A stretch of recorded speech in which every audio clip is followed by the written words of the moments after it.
देखिए भाई, आज है रिवीजन।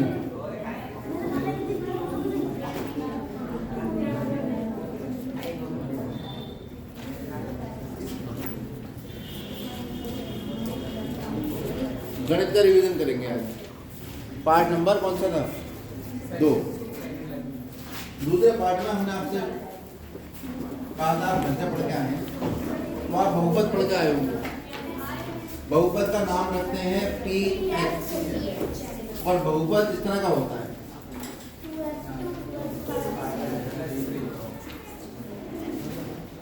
और भी हो सकता है आगे, और भी हो सकता है। क्या ऐसा हो सकता है कि बहुपद में माइनस बटे में हो सकती है? क्या बटे में? इसका मतलब बहुपद वो होते हैं जिसमें, अब ये x क्या है? ये तो है गिनतियां 2, 5, 3, और x है चर। चर है x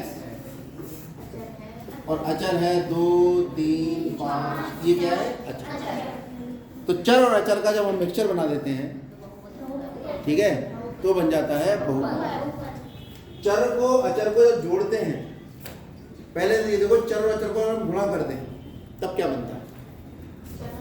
चर और अचर को गुणा कर दो। मान लो 5 की गुणा कर दी मैंने एक चर राशि x के साथ, तो चर और अचर की गुणा तो हो नहीं सकती, तो हम इन्हें ऐसे लिख देते हैं 5x। अब मालूम है हमें इनके बीच में कौन सा निशान है? जिसके पीछे कोई निशान नहीं हुआ, कौन सा निशान मानते हैं? ठीक है। ऐसे ही एक और लिया मैंने, मान लीजिए मैंने कहा 13 की गुणा ऐसा करो, x की जगह 3 से करो, तो कुछ नहीं, खाली 13 लिखेंगे, x लिखेंगे, क्योंकि चर और अचर की तो गुणा हो ही नहीं सकती, क्योंकि चर का जब तक मानना पता हो तब तक उनकी गुणा नहीं। जब हम किसी चर और अचर की गुणा करके लिखते हैं तो ये कहलाता है पद। अंग्रेजी में कहते हैं इसे टर्म। ठीक है। एक होता है समान पद और एक होता है असमान। एक और कहा मैंने, मान लो 4 की गुणा x की घात 2 से करो, ये भी एक पद। समान पद वो होते हैं जिसमें चर की घात बराबर हो। यहाँ चर की घात 2 है, यहाँ चर की घात 3 है, और यहाँ चर की घात 2 है। पहले और तीसरे में चर की घात बराबर है, तो ये कैसे पद है? समान। और यहाँ 3 है और यहाँ चर की घात 2 है, ये कैसे पद है? असमान। ऐसा भी हो सकता है कि मैं 5 गुणा x गुणा y गुणा z लिखूं, 5x y z, या यहाँ x की घात 2 कर दूं, तो क्या ये समान पद हो सकते हैं? समान पद तभी होंगे जब चर समान होंगे। यहाँ 3 चर हैं तो इसमें भी 3 चर ही होने चाहिए, और वही घात होनी चाहिए जो इसमें। समझ में आई बात? अगर कहीं लिखा है 7x की घात 2 y, और कहीं लिखा है 6y x की घात 2, तो क्या ये समान पद है? असमान है? समान है? समान है, क्योंकि हमें तो ये देखना ना, 2 x और y 2 हैं, इसमें भी 2, x की घात 2 y की घात 1, यहाँ भी x की घात 2 y की घात 1। और कहाँ तक माने जाएंगे? जहाँ तक गुणा हो रही है वहाँ तक एक पद माना जाता है। समझ में आया? अब अगर हम पदों को जोड़ने लगे, हम कहें आपसे 7x plus 3x square, 7x plus 3x की घात 2, कितना आएगा उत्तर इसका? इसका उत्तर आ जाएगा 10x स्क्वायर। कितने बच्चे सहमत है इस बात से? x की घात 3 आएगा। याद रखिए, गुणा किसी की भी हो सकती है। अगर मैं कहूँ 7x गुणा 3x की घात 2, अगर पदों की मैं गुणा करूंगा तब तो 7 या 21 और x की घात 3। जब हम गुणा करते हैं तो घातें जुड़ जाती हैं, तो x की घात 2 और कितना हो जाएगा? 3। लेकिन जब जोड़ेंगे तो जुड़ेंगे वही जो समान पद। तो यहाँ x की घात 2 है और यहाँ x की घात 1, तो ये जुड़ नहीं सकते। इसका उत्तर यही हो जाएगा जो लिखा है। समझ में आया? समान पद है तब तो जुड़ सकते हैं, और असमान पद है तब। अब समान पद है तो कैसे जुड़ेंगे?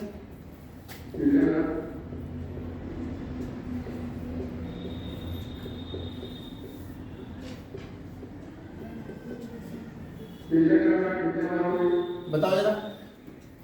अगर पद समान है यानी घात दो है, तो केवल उनके गुणांक, क्योंकि यहाँ 5 है और यहाँ x की घात 2 है, तो x की घात 2 को कौन गुणा कर रहा है? 5। तो ये कहलाता है x की घात 2 का गुणांक। यहाँ x की घात 2 का गुणांक कितना है? कितने पद हैं इसमें? 2।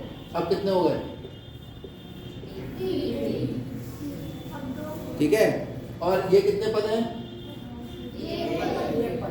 तो ये एक पदीय बहुपद है, ये द्विपदीय बहुपद है और ये त्रिपदीय। तो पहली एक्सरसाइज तो यही है कि पहले बहुपद पहचान लो है, फिर अगले में उसने कहा पहचानो कौन एक पदीय है, कौन दो पदीय है, कौन तीन पदीय है। ठीक है, फिर आ जाता है रैखिक। सबसे पहले बहुपद की घात क्या होती है? बहुपद की घात चर राशि की सबसे बड़ी घात होती है। इस बहुपद की घात कितनी होगी? यहाँ पे चर कौन है? x, और सबसे बड़ी घात कितनी है? x की। समझ में आ गई बहुपद की घात? घात के आधार पर अगर किसी बहुपद की घात 1 है तो उसे कहते हैं रैखिक बहुपद। ये इस रूप में होता है।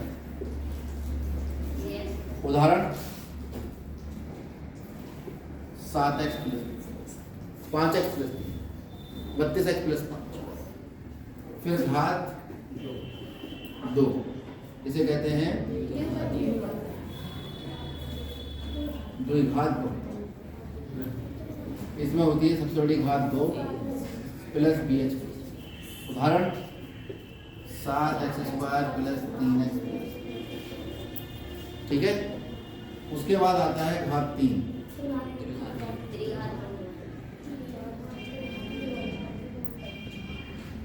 फिर घातीय बहुपद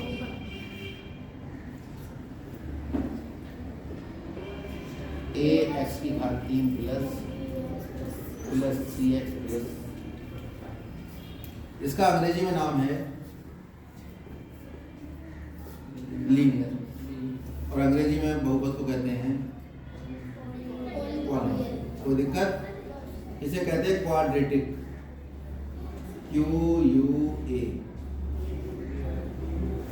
क्वाड्रेटिक पॉलिनोमियल। और घात 3 वालों कहते हैं क्यूबिक पॉलिनोमियल। ठीक है, अगर किसी बहुपद की घात 0 है वो कहलाता है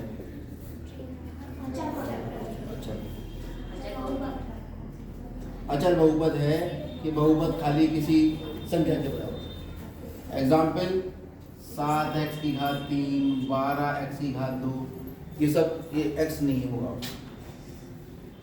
7, 15, कोई बहुपद मान लो 15 के बराबर, कोई 20 के बराबर है। जो बहुपद किसी संख्या के बराबर होगा उसमें चर नहीं होगा। क्या नहीं होगा?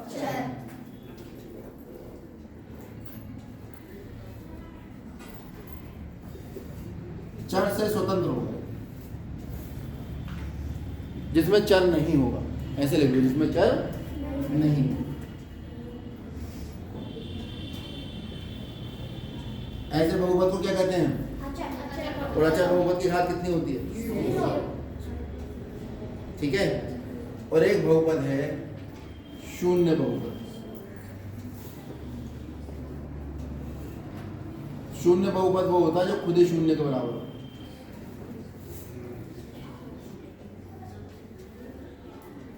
शून्य के बराबर। एग्जाम्पल px का मान हमने रख दिया 0, यहाँ px का मान है 15, यहाँ px का मान है, ये एग्जाम्पल px बराबर ये, यहाँ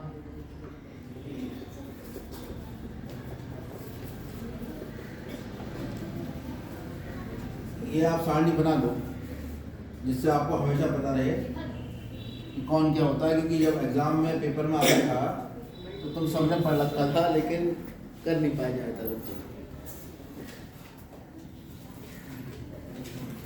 और शून्य बहुपद की घात के बारे में तो बताया ही नहीं हमने। ठीक है, शून्य बहुपद की घात जो है वो ज्ञात नहीं की जा सकती।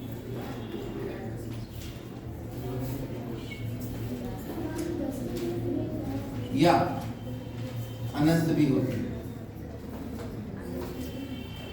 या तो घात अनंत होगी या शब्द ये लिखा है घात ज्ञात नहीं किया, संभव नहीं है, परिभाषित नहीं है, ये भी एक शब्द आता है। अपरिभाषित, ये भी एक शब्द है।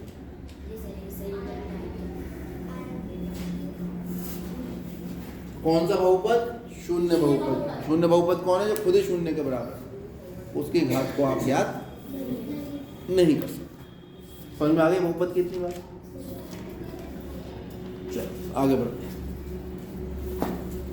बहुपदों के योग, इस पर बात कर रहे हैं। तो जो समान घातीय बहुपद हैं केवल वो ही जुड़ सकते हैं। ये x की घात 2 है, ये x की घात 2, तो गुणांक जुड़े। यहाँ x की घात 2 का गुणांक 5 है, यहाँ x की घात 2 का गुणांक 7 है। 7 नहीं, +5 +7, 7 और 7, 7 और 5 12, और बहुपद वो लिख दो जो है ये -17 + 7, और ये ऐसे रहेगा क्योंकि यहाँ x की घात 2 है और ये x की घात 1 है, और समान घातें इनकी नहीं है, तो ये घटेंगे भी नहीं, जुड़ेंगे। समझ में आ गई बात? फिर एक नई चीज आती है बहुपद के शून्य। बहुपद के शून्य क्या है? चर के वह मान जो बहुपद को क्या कर दें? शून्य बना दें, वो बहुपद के शून्य कहलाते हैं। फॉर एग्जाम्पल हम एक बहुपद लेते हैं px बराबर x - 3। अब यहाँ x का मान पहले 1 लगाओ, x का मान 2 लगाओ, और x का मान 3 लगाओगे, ये कितना आ गया? -2, ये कितना आया? -1, और ये कितना आया? जब इस बहुपद में x की जगह हमने 3 रखा, x की जगह 3 रखा, ये क्या कहेंगे अगर इसे हमने x की जगह 3 लिखा? अगर हम इसे शब्दों में निरूपित करें, अभी तुम कह रहे हैं x की जगह बहुपद में 3 रख दो, गणित की भाषा में क्या कहेंगे? ध्यान से सुनेंगे। x बराबर 3 पर बहुपद px का मान p3 होता है, ये याद रखिए।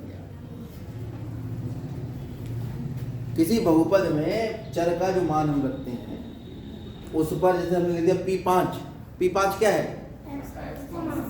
x बराबर 5 पर बहुपद px।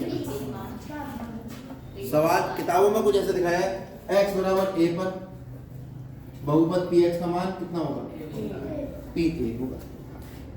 तो ये बच्चों को कुछ समझ में नहीं आता कि ये क्या हो रहा है, तो आप यहाँ पर गिनती लिख लो, ये छोड़ो 9 बना लो, सबसे बढ़िया। अब ना तो ये a ही रहा, ना ये 9 रहा, छोटा कर दो इसको, ठीक है? हमारा भी काम हो गया, आपका भी काम हो गया कि x बराबर 9 पर बहुपद px का मान होता है p। तो ये p1 का क्या मतलब है?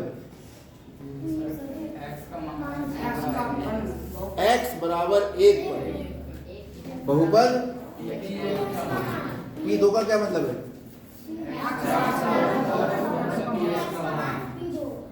p2 बात समझ में आया? और p2 का मान कैसे निकलेगा? बहुपद में x की जगह 2 रख दो, यहाँ रखोगे तो यहाँ भी रखोगे, इस तरह से बहुपद का मान निकलेगा। सबसे बड़ी समस्या बच्चों को यही होती है, उन्हें ये नहीं पता लगता कि ये p2 p-2 p1 है क्या। समझ में आ गया? और x के वो मान जो बहुपद को शून्य बना देते हैं। भाई जब बहुपद में चर का मान रखोगे तो बहुपद से चर गायब हो जाएगा, गिनतियों में मान निकल के आएगा, वो मान कुछ ना कुछ तो हो गई।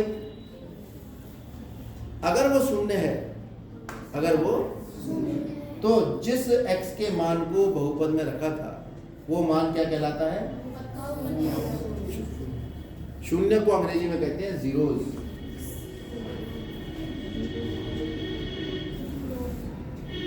Zeros of polynomial.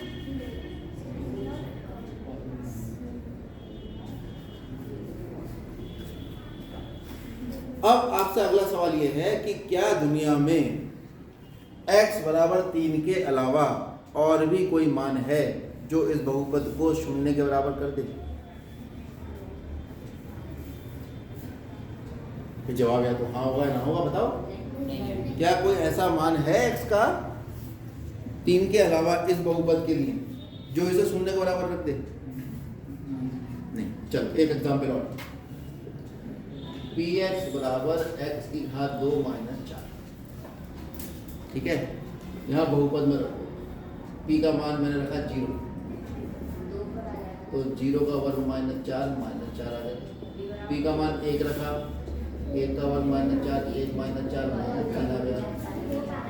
p का मान 2 रखा, 0, ठीक है। p का मान 3 रखा, 9 माइनस 4 5। चलो माइनस ही रखते थे, बताओ क्या लिखो इसका मान? माइनस का वर्ग हमेशा प्लस होता है, तो 1 माइनस 4 कितना होगा? अच्छा p माइनस 2 रखो,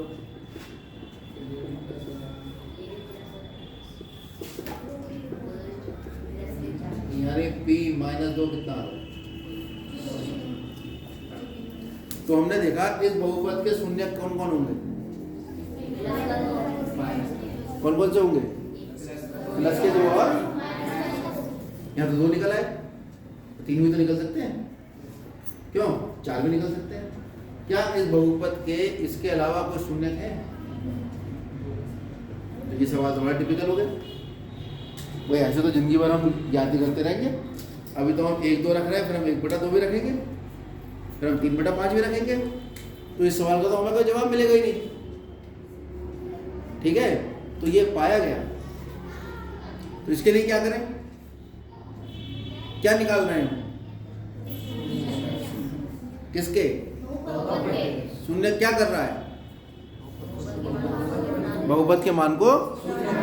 अगर हम बहुपद के मान को शून्य बनाकर चलें और एक समीकरण बना लें और उस समीकरण को हम हल कर लें, तो हल करके जो समीकरण के हल आएंगे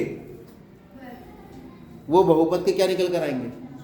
शून्य। भाई समीकरण को किसके बराबर रखा हमने? बहुपद को किसके बराबर रख दिया? शून्य। अब यहां से जो अगर हम चर के मान निकालने की स्थिति में पहुंचे और चर के मान निकालें, तो ये वो मान तब निकल के आ रहे हैं जब हमने बहुपद को शून्य के बराबर रखा है। और जब बहुपद को हमने शून्य के बराबर रखा, उस स्थिति से हमने चर के मान निकाले, तो वो चर के मान वो हैं जो बहुपद को शून्य रख के आए थे। अब इसका उल्टा चलो, यानी इन मानों के लिए बहुपद शून्य के बराबर होगा। यानी बहुपद को शून्य के बराबर अगर रख दिया जाए और वहां से जो चर के मान निकल के आते हैं वो बहुपद के शून्य होते हैं। अगर वो 2 निकल के आएंगे तो बहुपद के 2 शून्य होंगे, 50 निकल के आएंगे तो बहुपद के 50 शून्य होंगे। और जब खाली बहुपद के जितने मान उस स्थिति से निकल के आएंगे बहुपद को 0 रख के, उतने ही तो शून्य होंगे बहुपद को, उससे ज़्यादा कैसे हो जाएंगे? तो प्राय ये पाया गया, प्राय क्या हमेशा के लिए ये हो गया सिस्टम कि अगर बहुपद की घात 1 है, यानी एक पदीय बहुपद, तो उसका शून्य केवल दुनिया में 1 होता है। बहुपद की घात 2 है तो उसके शून्य दुनिया में 2। बहुपद की घात 3 है, कहाँ गया? त्रिघाती। त्रिघाती तो 3 घात के होते हैं, तो उसके दुनिया में कितने बहुपद शून्य होंगे? और बहुपद की घात 4 है, और बहुपद अगर अचर पद है,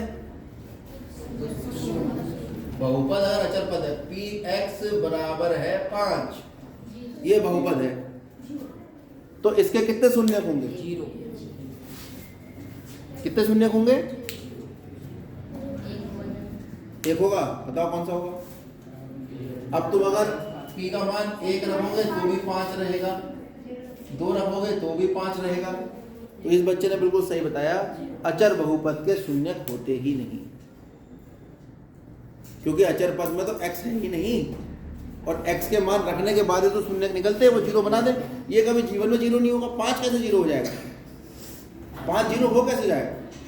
जब 5 0 नहीं होगा और बहुपद 5 के ही बराबर है, तो इसका मतलब इसके दुनिया में कोई भी शून्यक नहीं होंगे, क्योंकि शून्यक तो वो हैं जो बहुपद को 0 बनाए, और बहुपद 5 के बराबर है, यानी अचर पद है, 13 के बराबर है मान लो, तो अचर पद है, तो अचर पद के कोई भी शून्यक नहीं होते हैं। याद रहेगा? याद रहेगा? समझ आ गया? समझ आ गया तो याद रहेगा, अगर रटोगे तो याद नहीं रहेगा। ये बच्ची बहुत समझदार है। किसने कहा? हाँ। अब मान लीजिए हम कहते हैं कि एक बहुपद है px बराबर 0, इसके शून्यकों की संख्या बताओ। बहुपद है px बराबर, बताओ कितने शून्यक होंगे? एक भी नहीं होगा। बिल्कुल ठीक है। अच्छा, शून्य होते क्या है? x के वो मान जो बहुपद को, अगर मैं यहाँ x का मान 1 रख दूं तो भी ये 0 के बराबर, अगर मैं x का मान 2 रख दूं तो भी ये 0 के बराबर। जब ये 1 रख के 0 आया, इसका मतलब x बराबर 1 इस बहुपद का क्या है? शून्य है। 2 रखा तब भी शून्य है। अब मैं x के यहाँ कितने भी मान रखता रहूं, सब इसके शून्य निकल आएंगे। इसका मतलब शून्य बहुपद के कितने शून्य होते हैं? अनगिनत। कितने होते हैं भाई? जब वो खुद ही शून्य के बराबर है तो x का मान रखते रहो, कितने रख लो, शून्य के बराबर रहेगा वो। और कितने रख सकते हो? अनंत रख सकते हैं। तो शून्य कितने हो जाएंगे? यानी दुनिया का प्रत्येक संख्या शून्य बहुपद की शून्य होती है। भाषा समझ रहे हैं? समझ आ रही है?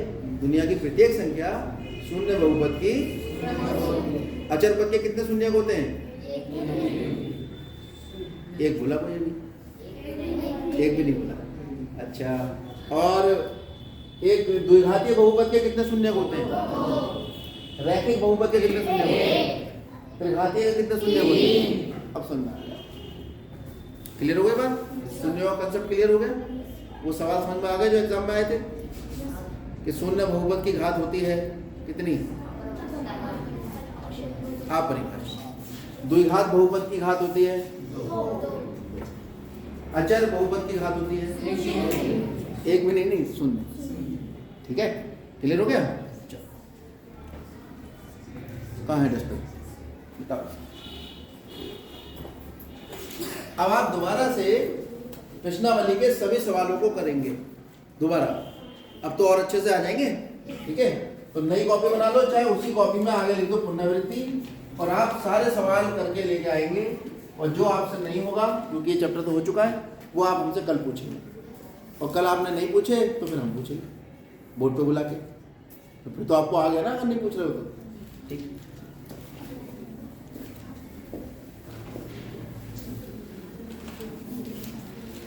अब हम प्रक्रिया देखते हैं।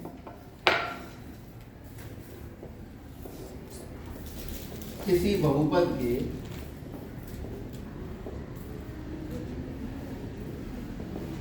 शून्य ज्ञात करने की विधि।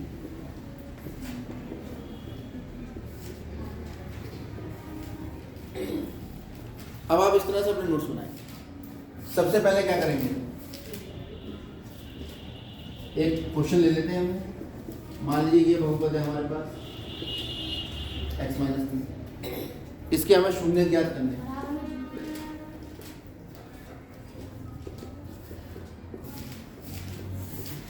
तो सबसे पहला काम होगा, बहुपद को शून्य के बराबर रखते हैं। यानी सवालों के जो हल करने के पद हैं, अब हम केवल एक ही सवाल हल करेंगे, उस सवाल के पद लिख लेंगे। तो जब हम रिवीजन करा करेंगे तो खाली उस सवाल के पद हमने पढ़े, सारे सवाल में आए। सबसे पहला काम क्या होगा? बहुपद को ही शून्य के बराबर रखो, यानी बहुपद किसके बराबर था? x-3। दूसरा पद, प्राप्त समीकरण क्या थी हमारे पास? बहुपद को शून्य के बराबर रखोगे तो अब तो समीकरण बन गई। LHS RHS आ गए, को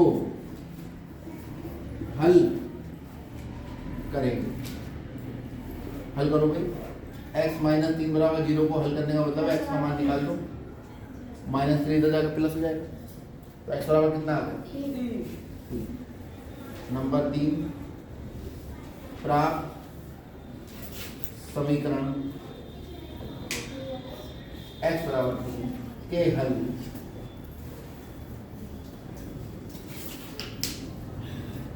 बहुपद के शून्य अतः x बराबर 3 बहुपद px का कौन है